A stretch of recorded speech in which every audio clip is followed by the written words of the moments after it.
Hello everyone, स्वागत है आप सबका आज की वीडियो में। फर्स्ट इज नेशनल सॉन्ग, राष्ट्रीय गीत वंदे मातरम को गाने में कितना टाइम लगता है? 65 सेकंड लगते हैं। और नेशनल सॉन्ग को किसने लिखा? बंकिम चंद्र चटर्जी ने लिखा। कौन सी लैंग्वेज में लिखा गया? बंगाली लैंग्वेज के अंदर ये लिखा गया। बंकिम चंद्र चटर्जी की एक फेमस बुक है आनंद मठ बुक। इस बुक में किस विद्रोह का जिक्र मिलता है? आप कहेंगे सन्यासी विद्रोह का। और पहली बार नेशनल सॉन्ग 28 दिसंबर 1886 कोलकाता के अंदर गाया गया था।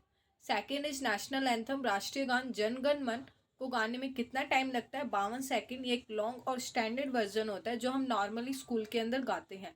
अगर आपसे शॉर्ट वर्जन पूछता है तो आप 20 सेकंड कहेंगे, जो हम धुन में गाते हैं। राष्ट्रीय गान की धुन होती है तो उसमें ये गाया जाता है 20 सेकंड का, ठीक है।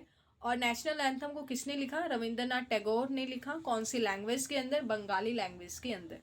रविंद्रनाथ टैगोर की भी एक फेमस बुक है गीतांजलि।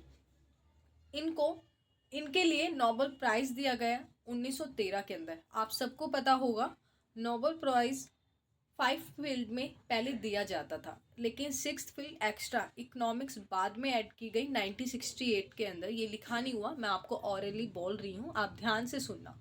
नोबेल प्राइज पहले 5 फील्ड में दिया जाता था, एक फील्ड एक्स्ट्रा ऐड हुई है 1968 के अंदर, इकोनॉमिक्स में भी दिया जाने लगा। तो फिर नोबेल प्राइज रविंद्रनाथ टैगोर को कौन से फील्ड में मिला होगा? इनको लिटरेचर के अंदर मिला है, साहित्य के अंदर। और पहली बार नेशनल एंथम कब गाया गया? 27 दिसंबर 1911 कोलकाता के अंदर। आप देख रहे हैं नेशनल सॉन्ग है जो वंदे मातरम, ये भी कोलकाता के अंदर गाया गया, और नेशनल एंथम ये भी कोलकाता के अंदर गाया गया। बस डिफरेंस इतना है कि इनका सन अलग है, वो आप याद कर लेना। ये 1896 है और ये 1911 है, ठीक है। नेशनल एंथम राष्ट्रीय गान हम सब जानते हैं जन गण मन। नेशनल सॉन्ग राष्ट्रीय गीत वंदे मातरम। और फर्स्ट प्रेसिडेंट, देश के पहले राष्ट्रपति डॉक्टर राजेंद्र प्रसाद। इन तीनों को 24 जनवरी 1950 को एडॉप्ट किया गया, अपनाया गया।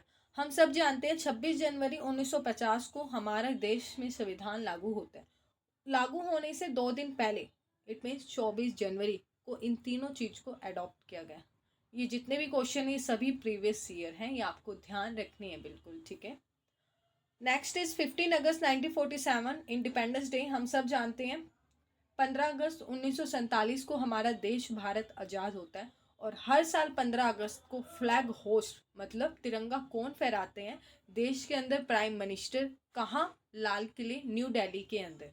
और स्टेट के अंदर कौन फहराते हैं? चीफ मिनिस्टर, मुख्यमंत्री। कहाँ फहराते हैं? इनका कोई भी पर्टिकुलर फिक्स नहीं होता है, लेकिन प्राइम मिनिस्टर कहाँ फहराते हैं? लाल किले में, रेड फोर्ट, जो कि न्यू दिल्ली के अंदर है। जैसे देश के अंदर प्राइम मिनिस्टर होते हैं ना, वैसे स्टेट के अंदर चीफ मिनिस्टर होते हैं, ठीक है। 26 जनवरी 1950 रिपब्लिक डे। 26 जनवरी 1950 को हमारे देश का संविधान लागू होता है। और हर साल 26 जनवरी को तिरंगा कौन फहराता है? हमारे देश के राष्ट्रपति जी फहराते हैं। जैसे देश के अंदर राष्ट्रपति फहराते हैं, वैसे स्टेट के अंदर गवर्नर, राज्यपाल फहराते हैं। ये कहाँ फहराते हैं? प्रेसिडेंट, ये भी रेड फोर्ट, लाल किले, न्यू दिल्ली के अंदर। गवर्नर, इनका भी कोई फिक्स नहीं होता। आप देख पा रहे हैं डिफरेंस।